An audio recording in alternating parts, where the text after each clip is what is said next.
Welcome है आप सभी का हमारे YouTube चैनल कुंदन स्टडी पे। तो आज हम टॉप 15 क्वेश्चन लाए हैं, इसका आप लोग जवाब देख के देखिएगा कैसा आपका पॉलिटेक्निक का तैयारी चल रहा है। तो देखिए पहला क्वेश्चन है, निम्नलिखित में से कौन एल्यूमिनियम का मिश्र धातु है।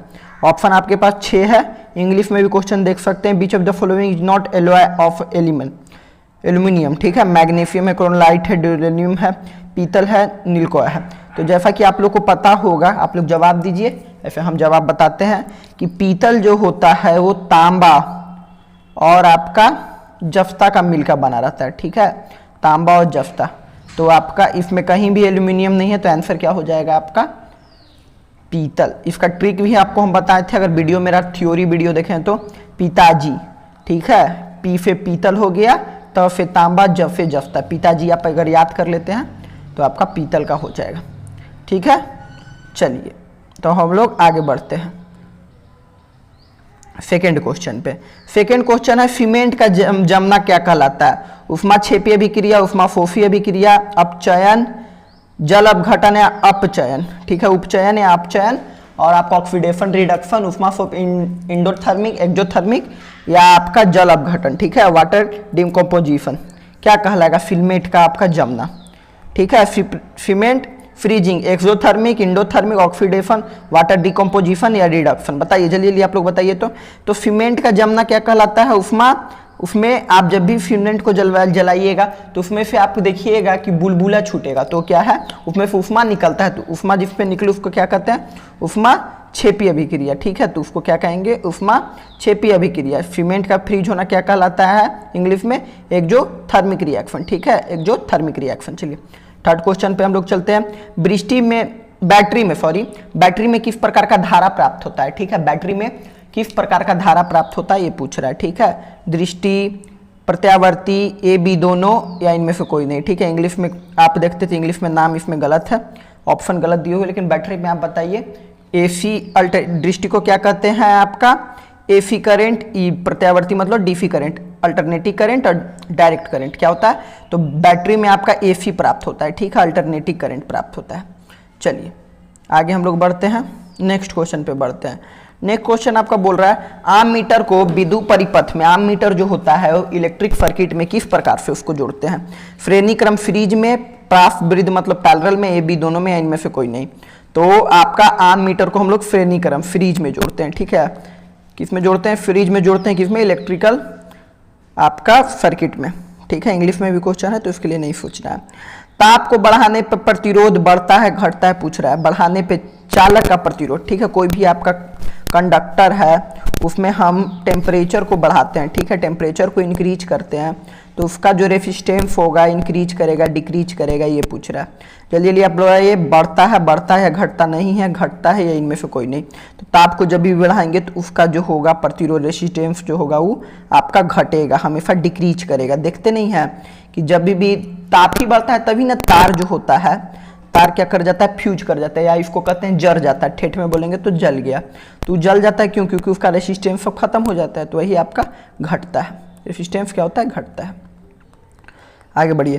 पवन विद्युत जनित में पवन की चाल कम से कम कितनी होनी चाहिए। पवन देखते होंगे आप लोग गाँव में आजकल, या आप अगर नॉर्थ इंडिया चले जाते हैं कश्मीर साइड तो वहाँ चलता है कि पवन चलते रहता है गोल गोल गोल गोल, इससे क्या बनता है, विद्युत बनता है, ठीक है, इलेक्ट्रिक बनता है। तो ये कितना इसको चाहिए बिजली बनाने के लिए, किसका इतना इसका चाल चाहिए, कम से कम कितना इसका स्पीड चाहिए। तो 15 किलोमीटर प्रति घंटा की रफ्तार से, 15 किलोमीटर प्रति आवर, ठीक है। तो option number A is right. चलिए इंग्लिश मीडियम में भी क्वेश्चन है तो सोचना नहीं है। फ्यूज कैफे तार में, क्वेश्चन कहाँ मिलेगा ये भी हम बता देंगे, कहाँ इसका पीडीएफ मिल जाएगा। फ्यूज कैफे तार में लगाया जाता है, बताइए आप लोग। फ्यूज कैफे तार में लगाया जाता है। फ्यूज जब भी लगाया जाता है तो गर्म तार में लगाया जाता है, कैसा, गर्म तार में। चलिए प्रकाश संश्लेषण होता है, बताइए जल्दी जल्दी, प्रकाश संश्लेषण कब होता है। पौधों अपना खाना किस प्रक्रिया से बनाती है, प्रकाश संश्लेषण की प्रक्रिया से, जिसमें क्लोरोप्लास्ट मेन भूमिका निभाता है। तो ये कौन प्रक्रिया से होता है बताइए। तो ये आपका होता है प्रकाश संश्लेषण जो होता है वो दिन में होता है, सूर्य की उपस्थिति में होता है। सब लोग जानते होंगे किसके उपस्थिति में होता है, सन इसमें मेजर रोल प्ले करता है, सन का किरण। तो ये क्या हो जाएगा आपका, दिन में होता है प्रकाश संश्लेषण। फोटोसिंथेसिस कब होता है, डे में होता है। क्लोरोफिल वर्णक होता है, अभी बताएं क्लोरोफिल के बारे में। तो क्लोरोफिल किस क्लोरोप्लास्ट जो होता है, क्लोरोफिल, वो आपका किस कलर का होता है? हरा कलर का होता है, ग्रीन कलर का होता है। ठीक है, चलिए केमिस्ट्री का ये सब क्वेश्चन है। रासायनिक अभिक्रिया के दौरान किसी पदार्थ में ऑक्सीजन का योग, ठीक है, ऑक्सीजन जुड़ रहा है, ठीक है, O2 अगर आपका जुड़ रहा है तो उसको हम कौन सा रिएक्शन कहते हैं? अपचयन, उपचयन, संक्षारण या इनमें से कोई नहीं, तो उसको हम लोग क्या कहते हैं? आपका ऑक्सीडेशन कहते हैं, उपचयन कहते हैं। क्या कहते हैं? ऑक्सीजन जुट रहा है तो उसको क्या कहेंगे? सीधा एकदम नाम ही से आप पकड़ सकते हैं, ऑक्सीडेशन, हिंदी में उपचयन, तो क्या कहेंगे? ऑक्सीडेशन, उपचयन। ठीक, option number B is right. चलिए आगे बढ़ते हैं। किसी अंतरिक्ष यात्री को आकाश कैसा प्रतीत होगा? कोई अंतरिक्ष यात्री मतलब कि जो आपका अंतरिक्ष में गया है वो आकाश को देखेगा तो उसको कैसा प्रतीत होगा? अगर हम पृथ्वी पर से देखते हैं, यहाँ पृथ्वी पर से अगर हम देख रहे हैं तो पृथ्वी से हमको कौन कलर का दिखाई देता है? नीला कलर का। लेकिन हम अंतरिक्ष में जाएंगे तो हमको कौन कलर का दिखाई देगा? काला, ब्लैक दिखाई देगा। ठीक है, ब्लैक। क्यों नीला दिखाई देता है? क्योंकि आपका प्रकाश का परिकीर्णन के कारण सबसे ज्यादा किसका होता है? नीला रंग का होता है, यही कारण आकाश आपका नीला रंग का दिखाई देता है।